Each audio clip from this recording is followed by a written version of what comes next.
people that have never been that interested in Bitcoin or Ethereum or any other cryptos, their first taste of crypto is in meme coins. And I think the main reason why is because the cost of living in most places around the world has gone up dramatically. So there are people living paycheck to paycheck. What that means is that people are much more inclined to see it as gambling. What I see the meme coins as is an online casino.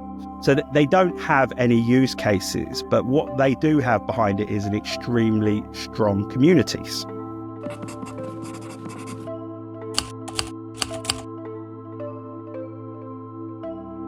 What do you think of the development of meme coins in the Solana? Because when you talk Solana, you got to talk about the meme coin rally, the meme coin euphoria, the Pump Fund website, right? What are your thoughts on this? Do you think we're going to see any development in the coins that are getting pumped? Or is this just a money grab? So I have a interesting take on this, and it's kind of quite middle to central take on this, rather than being pro on it or being totally against it. I'm kind of somewhere in the middle, and I'll explain a little what reason why. So the main reason why this is taken off so much is I think there's a very similar user for the meme coins as there were in the NFT craze in 2021. Yeah. So people that have never been that interested in Bitcoin or Ethereum or any other cryptos, their first taste of crypto is in meme coins, right? And why is the reason that they are like that? And I think the main reason why is because the cost of living in most places around the world has gone up dramatically. Yeah. So there are people living paycheck to paycheck. Yeah. And what that means is that people are much more inclined, if they come into the industry, to see it as a gambling. So what I Get see, rich quick. I see the meme coins as is an online casino. Okay. Yeah. So they don't have any use cases, but what they do have behind it is an extremely strong communities. And I spent a bit of time last year kind of joining some of the communities and trying to pick up the essence of what meme coins were. And they're extremely passionate about their projects. So we've got the whole kind of the meme culture that's kind of baked into the younger generations, and that's what it tends to be. They tend to be the younger generations that are involved in these meme coins, and they're very passionate. They promote the coins all over the thing, and to be honest with you, they're more like small cults. Yeah, and it does feel like that. And the ones that do better tend to be the ones that have more cult-like qualities. So they're more just around a specific coin rather than just being invested in loads of different other ones. They put the Twitter pseudonyms around that particular meme coin. They're really strong like that. And I think people, with so many young people struggling, I think people want these moonshots. So they want the ability to be able to invest in $500, $1,000 and and make a couple of $100,000 from these meme coins. But obviously, people know that the majority of meme coins will end up at zero. There's millions of meme coins at the moment, so they're going to end up zero. But there'll be a small proportion of people that make life-changing gains. And they're going to be the ones that are thrust into the media. Those are going to be the ones that I know a friend that made a couple of $100,000 from $1,000 bet, and that's what gets thrust in the thing. And I think a lot of what happens with meme coins is a lot of people think, well, I can probably only make a 2 or 3x on Bitcoin from here. I can probably only make 5x on Ethereum, for example, 7x, 8x on Solana, that type of thing. But I can potentially make 100x on Fartcoin. Yeah, or Trump coin.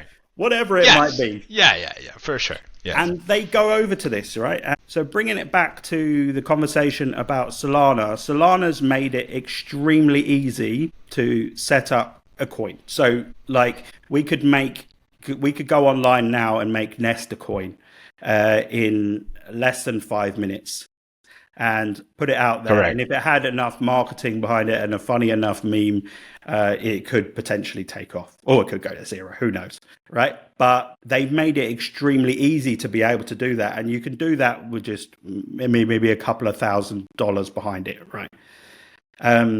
So the barriers to entry have been dropped significantly. And there's also these exchanges. I mentioned Radium, which is one of the biggest exchanges for meme coins on Solana. So it's very easy to have a Solana wallet linked up to it and to be able to invest in these small projects. And it's extremely easy to get the liquidity on the other end to be able to cash out of these projects as well. So yeah, it's the only thing I would say about meme coins is it does a little bit tarnish the reputation of cryptos with real use cases that are trying to solve real world problems. Because if you're familiar with the industry and you understand it, right, you will say meme coins are totally different to project A, B, C, which we've been talking about, right? So it's very clear, right? But people that are not so familiar, who might be thinking, oh, I've heard about this crypto, right? And they're thinking that crypto is all Fartcoin and Shiba Inu and, all these different animal type projects, when that's just, in my opinion, the casino part of crypto. I see. No, that's the way that I see it, and it has tarnished sort of the look of crypto a lot, because a lot of new investors go in expecting those 100x returns, and when you don't get them, you never touch investing again, right? So it does create, it has that dark side as well, right? Could you maybe make 100x? Sure. But this is money that you have to be absolutely willing to lose, right? And if you can 100x multiple times, just put $100 and see what happens, right? You could make $1 million in less time than you think. So this is where cautionary tales within crypto come in. It's a bit like a venture fund, really. Yeah, it's a very high risk. It's a very high risk venture fund. Penny stocks. It's brand new companies that get started and they're looking for funding, and you have to trust the financial team behind them. Yeah, and all you need really, say you had a portfolio of 20 projects, for example, with small amounts of money in each one, right? All you need is 2-3 of those to really take off and get many multiples on your money, to take over all the losers, and to make it very worthwhile. So there is an approach which you can take, which is kind of more VC based, where you expect, okay, majority of these will go to zero or won't have any use cases, but the ones that do well will pay for all the losers. Correct. Well, funny enough, when my crypto journey began, it was kind of like go into Bitcoin, buy Ethereum. Then all of a sudden you are like, oh my God, like there are some cool coins that I can go in and buy. And then you go in and explore within those coins. You go over, Coin Market Cap, page 2. Yeah. Then you start getting into the crazy projects, which can explode. Don't get me wrong. 1 out of 100 or 1 out of 20 will likely be a winner. But you're probably not going to get that. But the funny thing is like what happened to me at least was that after I lost money on the old coins, right? The money that I had left on Bitcoin and Ethereum ended up becoming the gains that now are dominating my portfolio. So my portfolio has grown 100x because of Bitcoin and Ethereum, even including the losses that I had on other crypto assets, And I think this is what happens in the crypto market and in the crypto economy as well. Yeah. Let me pivot a little bit now that we're talking on this, right? So you mentioned Cardano. Any other projects you want to mention really quickly before? So every year I put together my top predictions, right, for the crypto markets and also the traditional markets, right? So my big pick for last year was a project called Sui. Yeah. And if you think back, do you remember when Facebook, or Meta as they're now known, they were going to put together a crypto project called Libra? Yeah. And they basically built this project, and then the government basically came in and didn't like it, and then they ended up dropping the project completely, right? But there were a lot of developers that were working on that Libra project, right? So basically there's 2 projects that have come off that Libra project originally. So there's a project called Sui, and a project called Aptos. And they were both developers that were working on that Meta project previously for crypto. And they're operating on something called the Move language programming. I'm not going to go into detail because I'm not that technical, but it's got very positive reviews by the developers that are building on these projects. So in my top 20 predictions last year, I said that Sui had just come out, I think, at that time. And I said that Sui was going to be one of the biggest gainers in 2024 and was going to work its way up the coin market cap, right? And it did. It went from in the hundreds to the top 30. So it did extremely well. I think a lot of developers are really happy with the way that they can build on Sui. Transactions are very fast. And we're also seeing really low fees in the Sui network as well. And also there was quite a lot of meme coins also built on Sui as well as some gaming projects that started to develop as well. So that was my big one for 2024. I expect that to do really, really well in 2025 as well. But another project that I think I put in my 2025 one predictions was Celestia, which is also known as, the ticker is TIA, and they have a parallel blockchain process. So again, it's a common theme, but what we're seeing is really fast transactions, low fees, good developer network tools. So that's another project that I think will do very well moving into 2025 and 2026. Okay. Perfect. Awesome. That's good to know. Okay, that's good to know because I'm going to ask you at the end, like a quick fire round question, what are the top three projects that you recommend people start looking? But we're going to answer that at the end, so make sure you stay. Okay. So let's now pivot a little bit. Now we've discussed most of the projects. What's the innovation in the sector? Now let's talk about sort of the risks and sort of the outlook that you have, right? So what are the challenges in the crypto market space right now? We talked about a little bit about the meme coins being a sort of deterrent from the whole crypto space, but what else do you see? Because what other challenges do you see within the industry that are maybe flashing some yellow red lights in your panel? Okay, so one of the things that you see in a bull market, what you tend to see is Bitcoin taking off first, as more and more money goes into Bitcoin.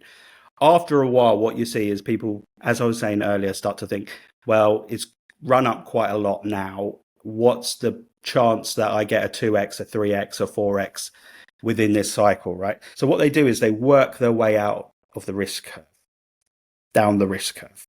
So then you see people going into projects which previously had always been Ethereum, but I would classify Ethereum and Solana about on the same level as that now.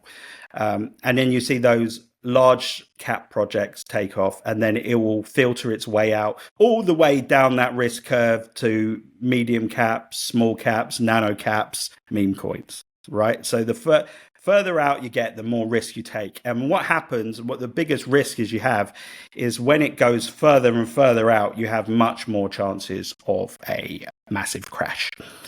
And the reasons why you do that is because a lot of people have more risk-taking behaviors. They're taking on much more risk. They're taking on leverage. Leverage is another bane of the crypto industry that we have, that causes lots of people infinite amounts of troubles. And volatility too. So what happens is you get more and more bad actors. You get people taking risks, but then you get more bad actors coming into crypto, because they say, okay, these bad actors tend to be attracted to the quickest gains and the easiest way to make money.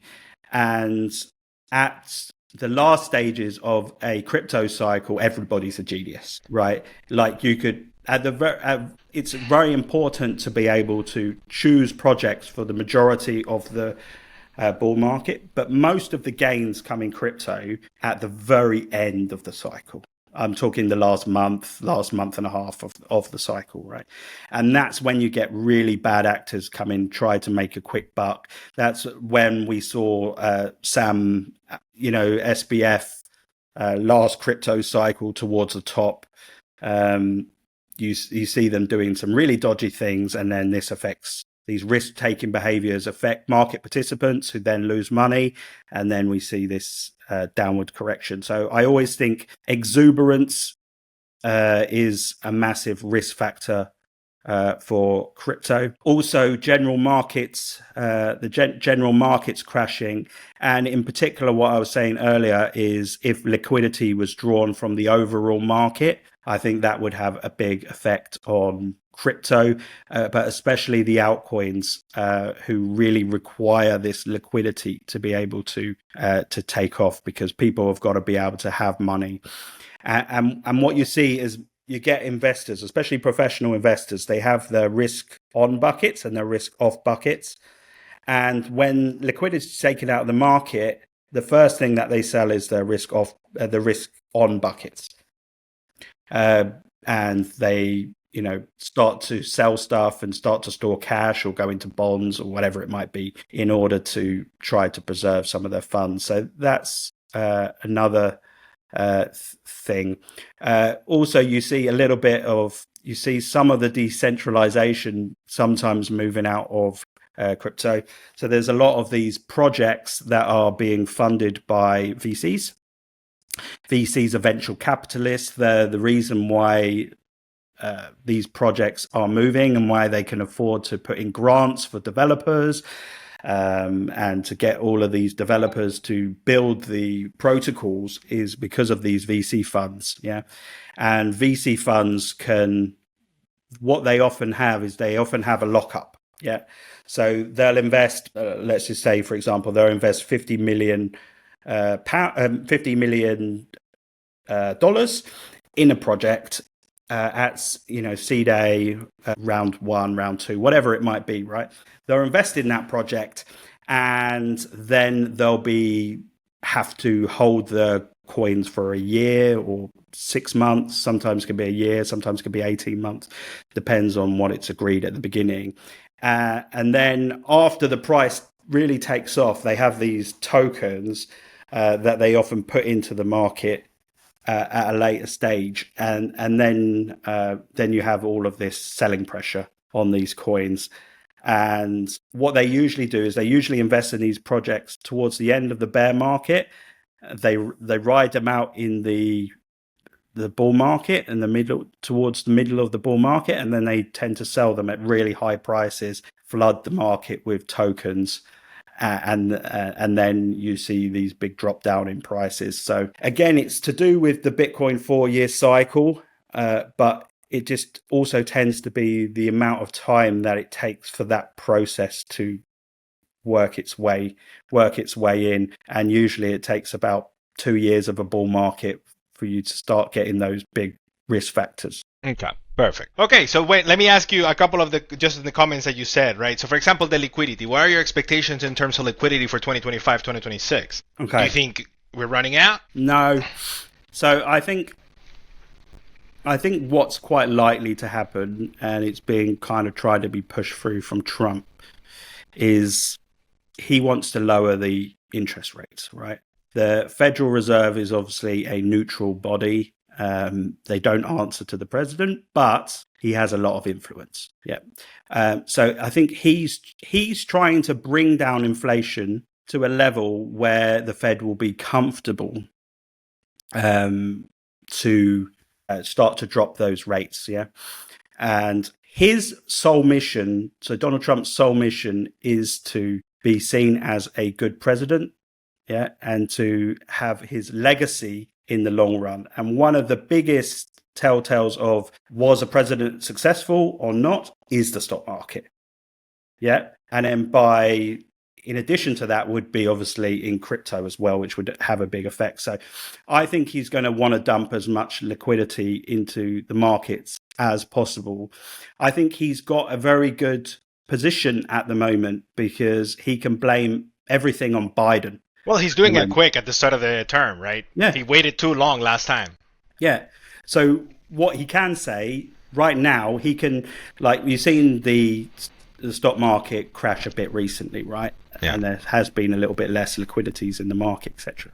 But he's able to say, because it's very early term, he's able to say, well, that's because Joe Biden effed up our country, right? Yeah. The rhetoric has been, it's all Biden's fault. If the economy crashes, it's because he left me a mess of an economy, and I'm gonna fix it. Which gives me hope for the end of his presidency. But he also, like, I think maybe he could tumble the economy for a year, and then the next year he could try to pick it up. And then say, I am the savior, And what's he going to do in order to boost the stock market? He's going to pump liquidity into the markets, right? And he's going to try and force them to lower interest rates. Yeah.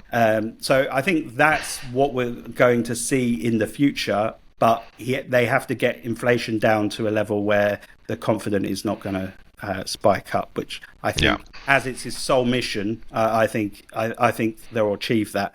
Whether it's done in the right way or the wrong way, for people to decide. But I think that's what's going to happen. And if that money does transfer into crypto, I think we're going to see big gains in towards the end of 2025. So is your base case scenario gains in 2025? Do you see the market going higher from here? Yeah, I do. I think what will happen is we usually see Bitcoin hitting its peak at about 18 months after the halving. It has always done that historically in every 4-year cycle. It's almost uncanny to the week or to the month, and that tends to happen for a lot of the reasons that I explained earlier in the interview. So my base case, and it could change, but my base case is that we would see a peak in crypto prices in Q3 or Q4 2025. Perfect. So that's my base case. Okay, perfect. Awesome. Okay.